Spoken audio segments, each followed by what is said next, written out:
Everybody, so as promised, what I want to do is bring in friend of the show, Digital Dave from Crazy for Cryptos, because it's been a long time. When was the last time we chatted? At least a year and a half. I know, it's crazy. It might be close to 2 years. No, it's a year and a half. It was the last time we chatted was when we did that video where a guy with Coin Bureau had his pre-recorded prediction thing. That was oh God, when was that? That was probably January 2021. Was that when it was? Yeah, okay. So about a year and a half. You're right. So if anybody doesn't remember this was where I did a great price prediction for Bitcoin was going to go at $30, and not only did it not go at $30, but the entire place crumbled.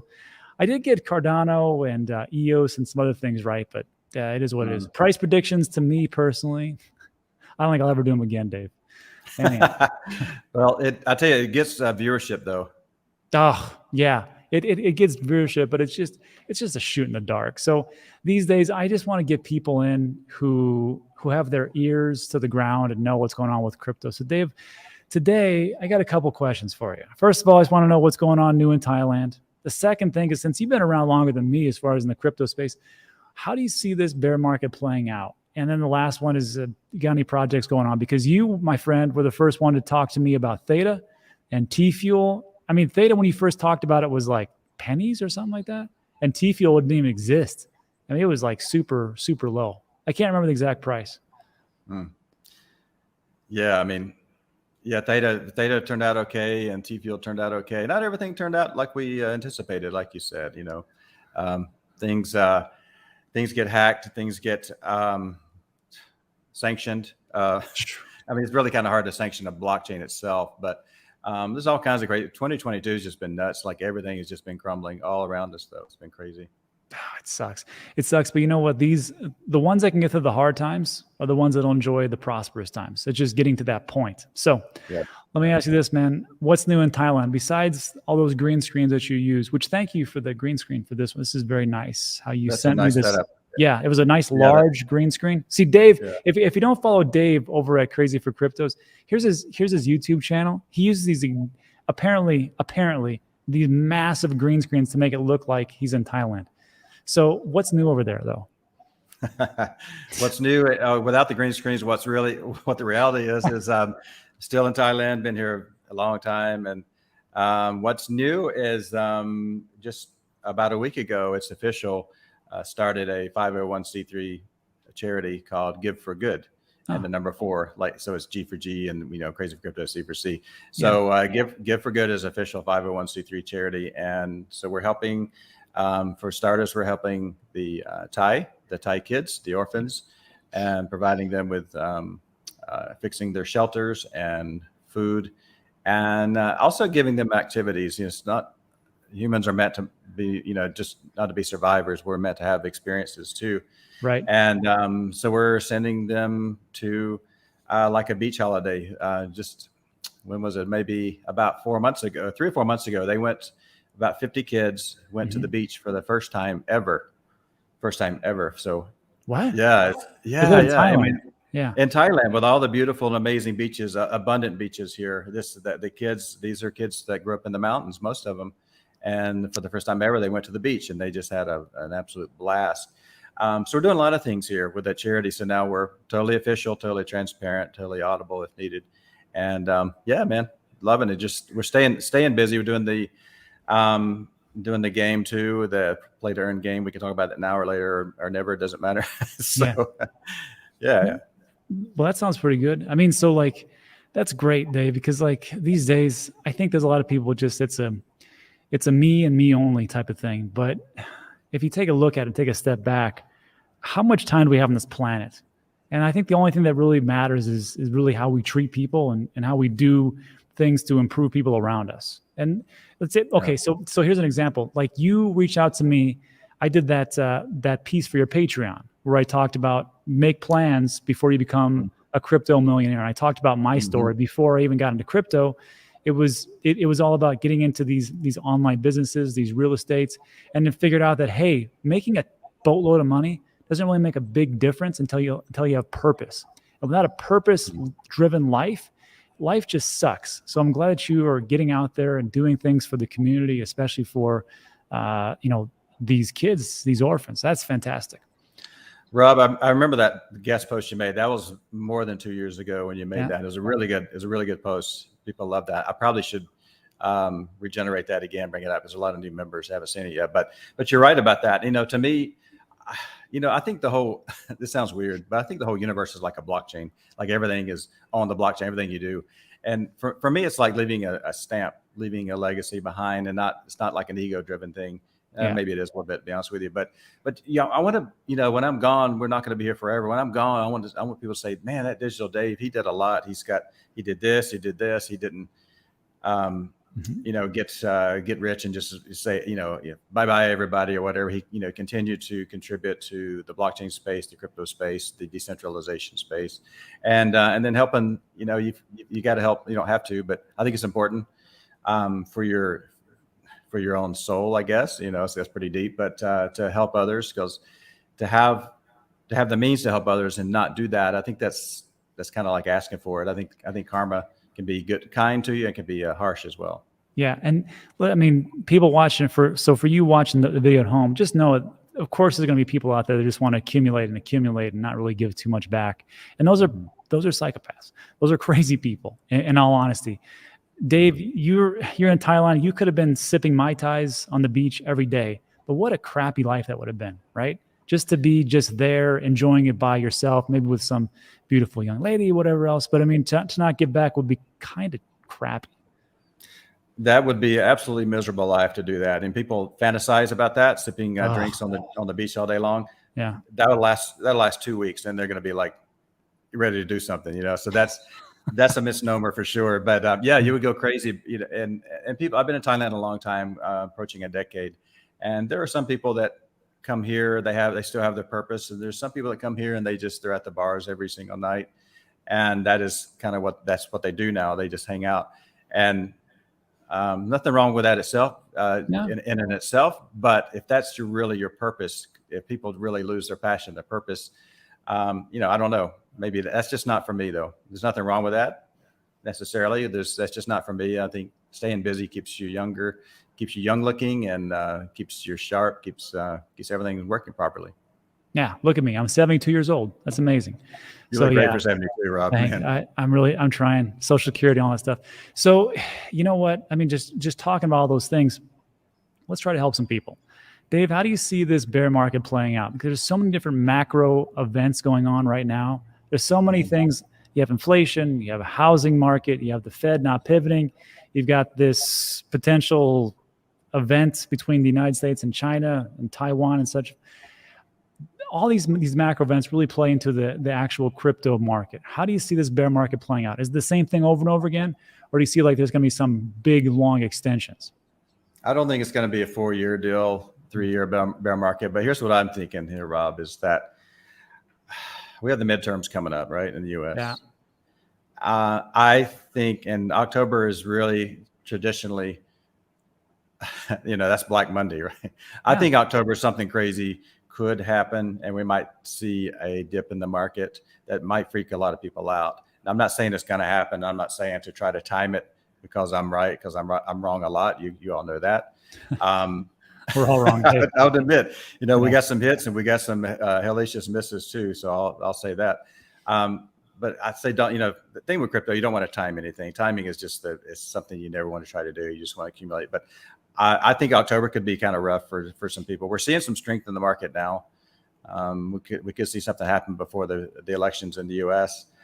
I think it might be. Here's my guess, Rob, is I think it's going to be early 2023 when we start to see some real strength in the market again.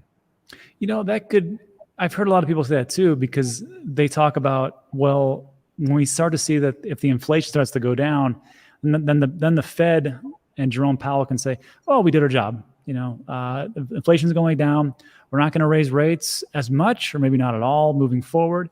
And then maybe with this quantitative tightening, which today it's like August 9th, 10th or something like that. We still haven't really started that. So when they start to do the quantitative tightening, now the quantitative easing, maybe into 2023, Q1, Q2, that's when the fireworks happen. But again, if let's say me and Dave are wrong, right? And we think, well, that's not the big thing. Would anybody begrudge us if we started to take off like a rocket ship in like December or November of this year? Or if it does play out, that's what August, September, October, November, December. That's like 6-7 months of just accumulation. That's how I see it. I mean, that's where the real wealth is at, is the accumulation phase. And a lot of people don't see this. You know, you and I both, Rob, are seasoned crypto investors, but the people that come in now, they want to make money, you know, pretty quickly. The real wealth is waiting a few years. Actually, you know, it may take 3-4 years. 4 years is kind of like the magic number. It seems like for crypto, it seems like no matter where you buy, 4 years later, you're most likely going to be in profit. That's if you buy at like the absolute top, maybe 5 years, maybe, you know, in that range, in that realm, because what Bitcoin's now 23,000. If you bought at the peak at the 17 peak or early 18 peak at 20,000, you're still up. You're still up more than 10%. Yeah, even after all this stuff's going on in the market. Yeah, which is crazy. And you know what, Dave, when did you get into crypto? 16, 17, 15? Early 17, yeah. Yeah. And then like when you said about the 4 years, it's the same thing with me. Like, and that's why it never made sense to me. Like when people would say, we got to hold on forever and diamond hands and never sell. I'm like, that doesn't make any sense, because at some point I'm going to sell. I want to sell. And if I wouldn't have sold a little bit of my Bitcoin, which, I mean, along the way, I've done other sales for crypto, I'd be up 10% in 5 years. That's not the greatest of all time. So yeah, 4 years makes a lot of sense. And I know, like when I remember, just like what you said about buying at the top, I bought at the top around 17,000, 18,000 around 2017. I didn't buy 19.5. But as time went on, I was just like, well, was this a good play? I'll just dollar cost average and see where it comes out. Now here we are. So I can see that. Any advice for those ones who got in 2021? You got to wait a little bit. You know, here's what I say too. You know, we say DCA, dollar cost average, all the time. Yeah, that's really a strategy. Now I get it. Times are tough for a lot of people. A lot of people lost their income, lost their jobs, and they're like, you know, I'm tapped out. I can't DCA. You know what I say now is you wait. You wait. DCA if you can, if you have a steady income. If you cannot, then you wait and you be patient. And it's hard. It's the hardest thing in the world for a lot of people to hold, especially when you still got basically the masses still think crypto is a scam. They think NFT is a huge scam. Yeah. And they say, yeah, crypto is just nuts. You know, it's done. It's finished. I keep hearing that a lot. Crypto, will never make anybody any money. I keep hearing that. And that's, people have been saying that since Bitcoin was born, you know, for 13, 14 years ago. It's going to die, right? You know, crypto is not going away. Blockchain is not going away. NFTs are not going away. Some are, obviously a lot of them will, but the ones with utility and has a really good community, they will be around and probably be nice assets to have. But yeah, just DCA if you can. If you can, you have to be patient. Yeah, man, I remember in 2018, everybody said Bitcoin was dead. All crypto was dead, and it was all a Ponzi. Congratulations, you just made the dumbest mistake of your life. I was like, I just don't see it. I see the value, especially with these projects. And for everybody watching, there's a great website. It's called 99 Bitcoins. And you go there, 99bitcoins.com, click on obituaries. And the last year, Bitcoin has died 461 times. But if you go all the way back, here's all the stories all the way back in 2010, which it was 461 times of when Bitcoin has died. So it's very nice to see this, especially in like bull runs, when people say, it's just a Ponzi. And then in the bear market, it's a Ponzi. And in a bull market, no, it's not going to work out and you're dumb. And then even up here and up here and up here, it doesn't really matter. It's always going to be the same thing over and over again. So yeah, it's all a distraction. It's all a distraction. You know, it works though. These stories do freak out a lot of people. And this is why like I've said before in previous videos and in Patreon, I've said, I've turned off the TV a long time ago, because it really basically controls your mind. If you just put it bluntly, it controls how people think and view things, and it controls how people make decisions. And I say, just turn that sucker off. Don't even turn it on, unless you're hooking it up to watch YouTube or something like that or whatever. then you can. But or play the newest play to earn game on the Web3. But yeah, man, it's blockchain's not going away. This is where everything is going to be. Everything, and eventually too. And NFTs, people really don't quite understand NFTs. They think it's just art and 8 pictures, but NFTs are actually going to be. I'm segueing a little bit here, Rob. NFTs are going to be how you access virtual content, real life experiences, how you verify ownership of something like a house. When you sell a house in a decade or a little bit less than a decade, it's probably going to be on an NFT, and it's going to eliminate the need for attorneys and accountants, all that other stuff. But yeah, I'm digressing a bit here, but yeah, man. Yeah. Yeah. No, I was going to say, just so everybody out there thinking about the NFTs, and of course we can talk about digital IDs, and of course the real estate and tracking and all that stuff. But just remember this, I don't know which NFT platform is going to be the next big thing. That's why I'm big into layer 1 solutions, because I don't know, because that's where to go for. And then Dave, before we get into the next question, any projects, just walk us through real quick about what was one of your best buys over all this time since early 2017 to now. What did you buy that was super cheap, and then when you actually cash out, it was you did a pretty good ROI? Yeah, T-Fuel is the biggest grand slam. Nobody was paying attention to it. Everybody said just buy it. I like Theta. Theta's done great too, by the way. Yeah. It's retraced a lot. Of course, everything is retraced a lot since its high of last year. But Theta did well. T-Fuel did extremely well. It went up 100x almost. And nobody said, no, just buy Theta. I said, no, actually T-Fuel is a nice player. Theta's good too. That's fine. That's wrong with that. I think T-Fuel is really good. And a lot of people didn't like it, or some people didn't like it because it has an inflation set to it. But the inflation is offset by the burning factor because it acts as gas for the Theta blockchain. So it offsets that. So that was definitely the biggest winner. But but Rob, Cardano did well too. Here's a listen. I'm going to go back to the Cardano story, and you may have heard it before, but back in 17 or early 18, I bought Cardano at 90 cents, and then it peaked out at $1.20, and then it just went down to nothing, right? Went down to 3-4 cents. When it went down to a nickel, I made my first YouTube video. I said, I'm buying these. It's like buying dollar bills for a nickel.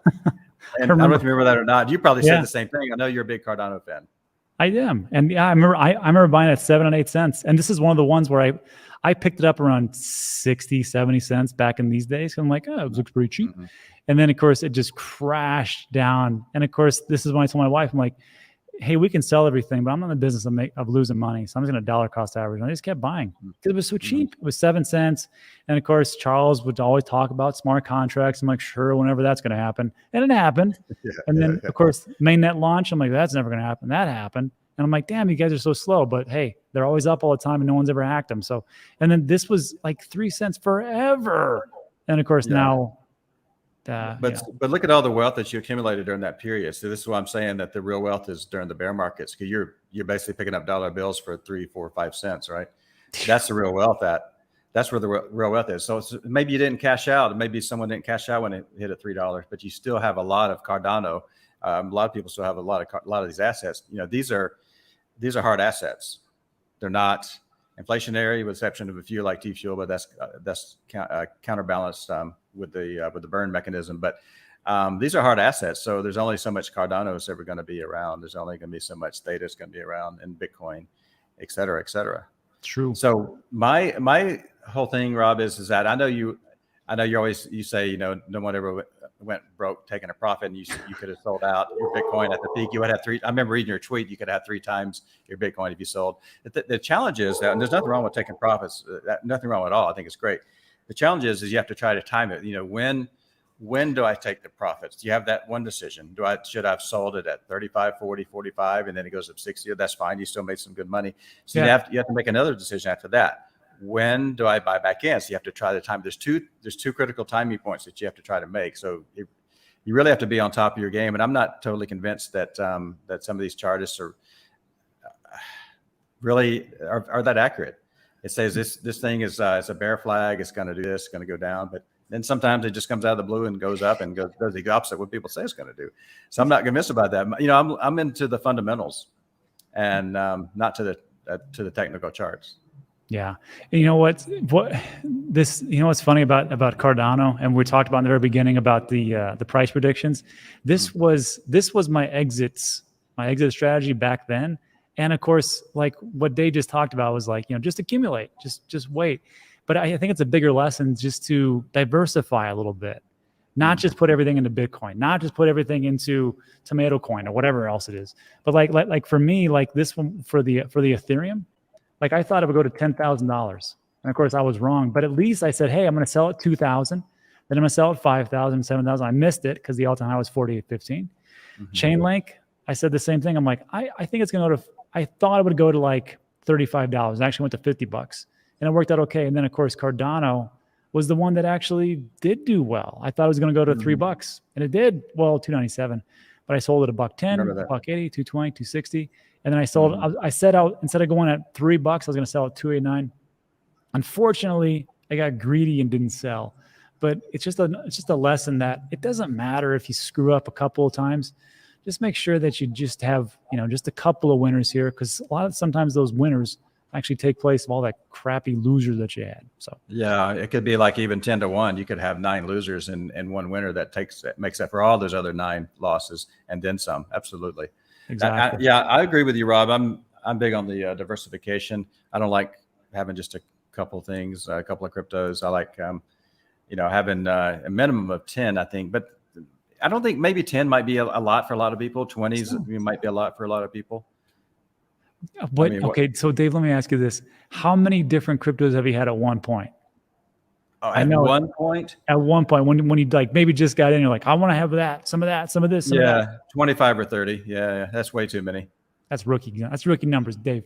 I've had over 40. I can guarantee it at one time, because I was just buying. Like in 2017, I was just buying, listening to everybody else. Yeah. And of course, I got burnt on a bunch of them. But again, the winners kind of saves you, as you just kind of just write out and accumulate. Because at some point you figure out which ones are going to actually be here for the long haul. And that's one of them. Ethereum was a big one too, and so on and so forth.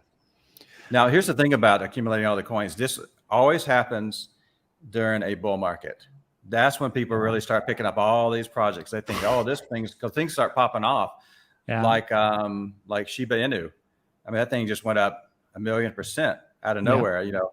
And it's, then they think, I missed Shiba. Now that's when people start buying 5 or 10 different of these really, really low cap coins. I wouldn't call them gems yet.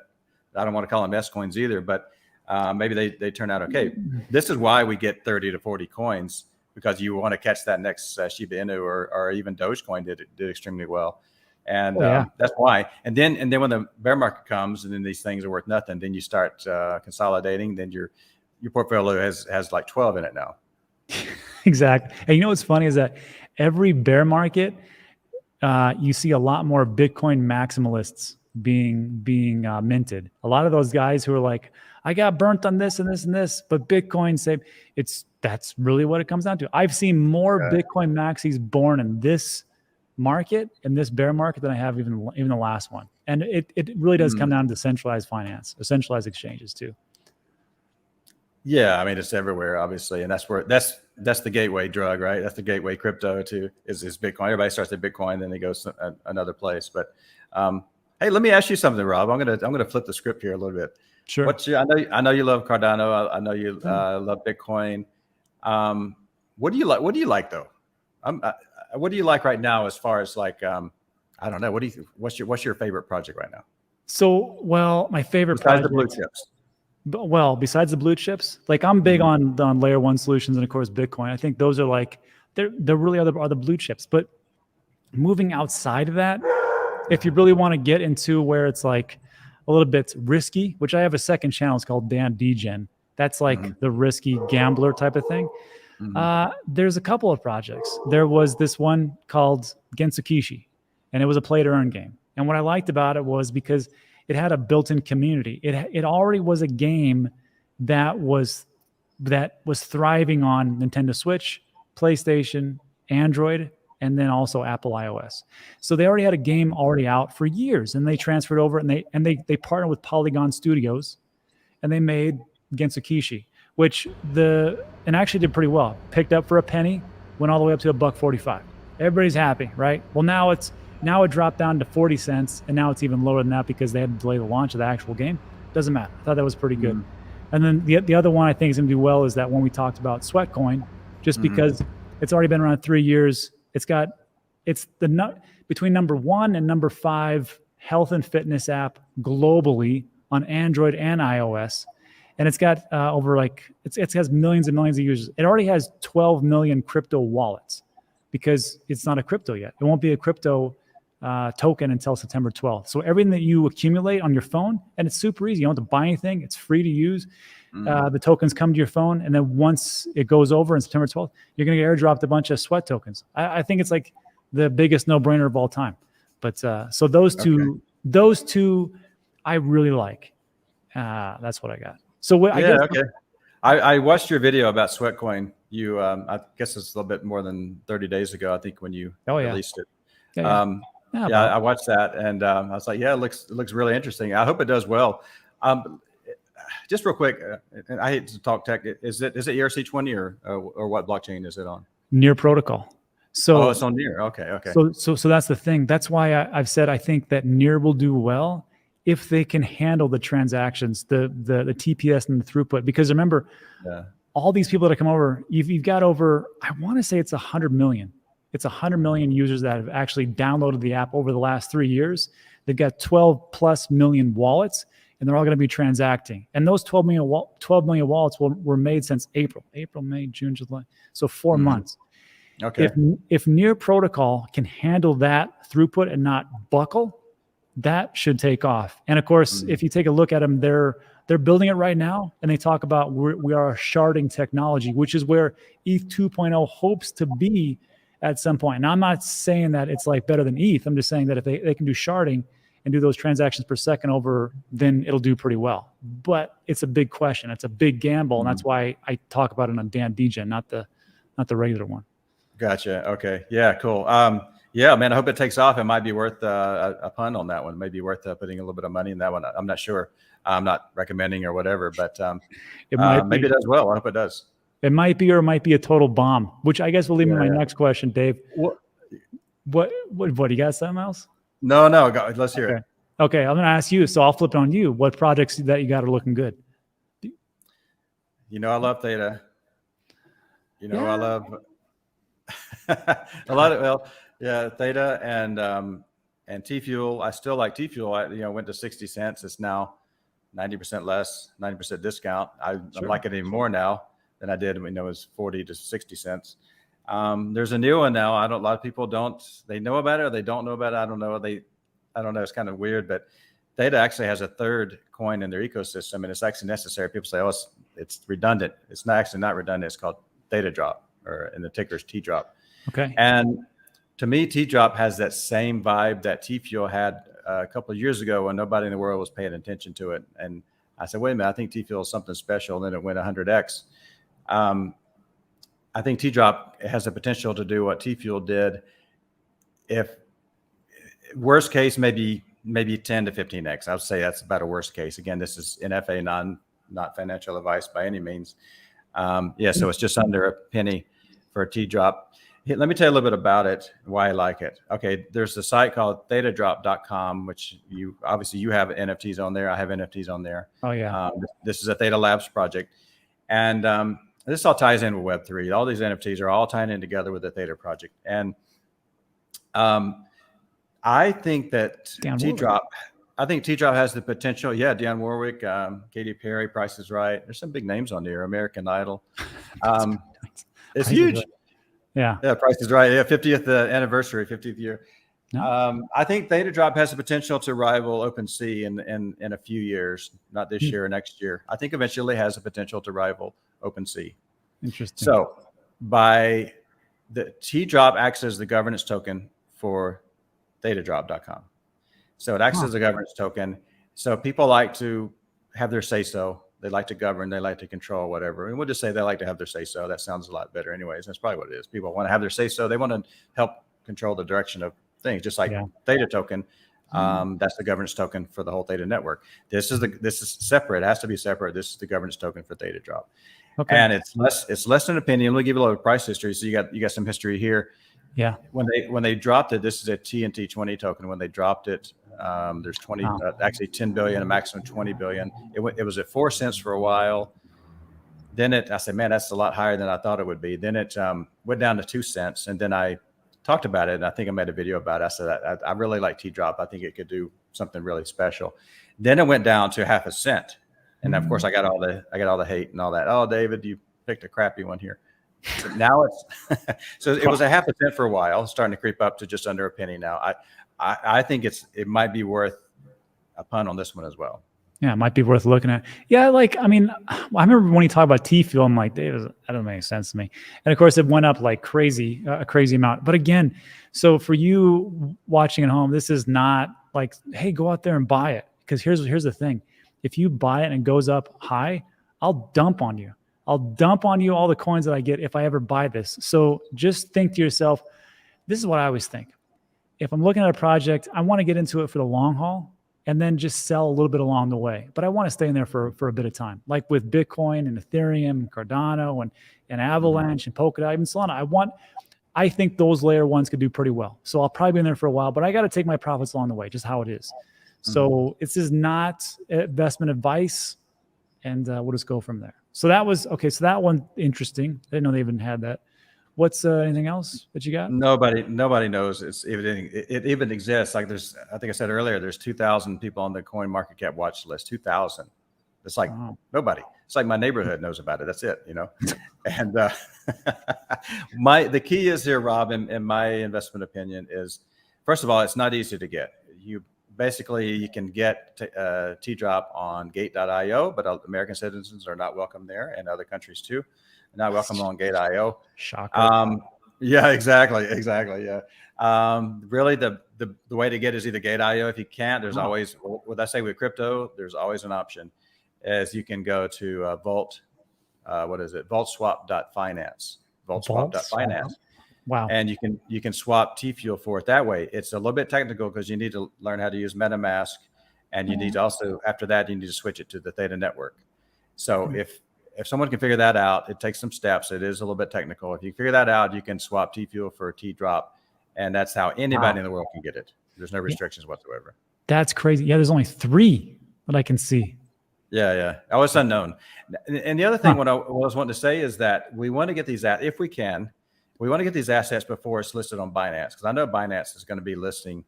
I'm sure. I'm not on talks with them or anything, but I'm sure Binance is going to be listing T Drop, and then there's going to have 1 million users or whatever the user base is for Binance.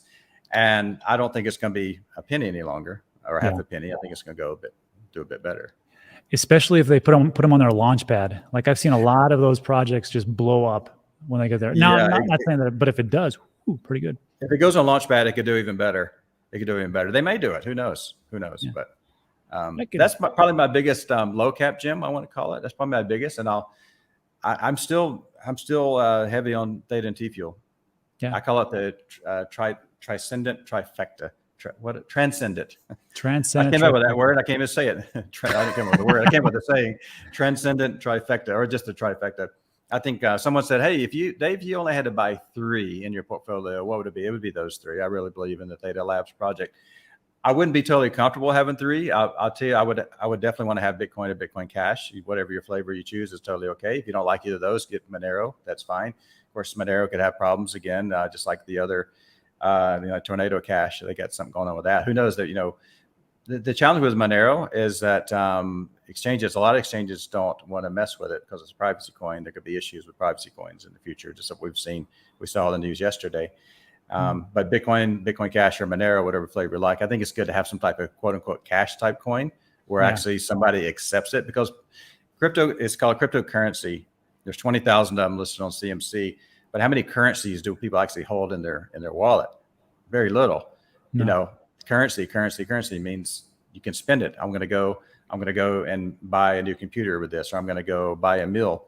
They're probably not going to take Cardano. They're going to take Bitcoin Cash, maybe Monero, probably not Monero, but they'll take one of those two. And they might take Ethereum as well. Ethereum could qualify too. Yeah, I can see that. It's just, we're just so early. That's really what it comes down to. So, Yeah. well, Dave, we're coming up on the 35-minute mark. I think we've said it. We've said as much as we possibly can without giving away all the secrets. So I just want to say it's always good to catch up. I know it's been too long, but thanks for coming on. I appreciate it. You're very welcome, Rob. Let's not wait 2 years next time, huh? Or a year and a half. Yeah, you know what? Let's get back together in the Q1, Q2, 2023, when hopefully everything starts to take off. All right. Well, we did a video one time, Rob, and when you launched it, when you made it live on YouTube, and the bull market took off, and you and I were joking on Twitter, like, yeah, we did that. Yeah, we did that. We saved the market. Yeah. Maybe this will do it too. But what we should do, though, if this saves or not, it'd be kind of funny if it did a second time. But yeah, that's a great idea. What we should do is when this thing starts to take off again, whenever that is, then we should let's definitely hop on. Either I'll come on, if it's okay, I'll come on your channel, or you come on mine. Either way is fine. Exactly. First time it's luck. Second time it's just a fact. All right, Dave. There you go. Thanks again for coming on. I appreciate it. Okay, you're welcome, Rob. All right. Take care now. Jump back.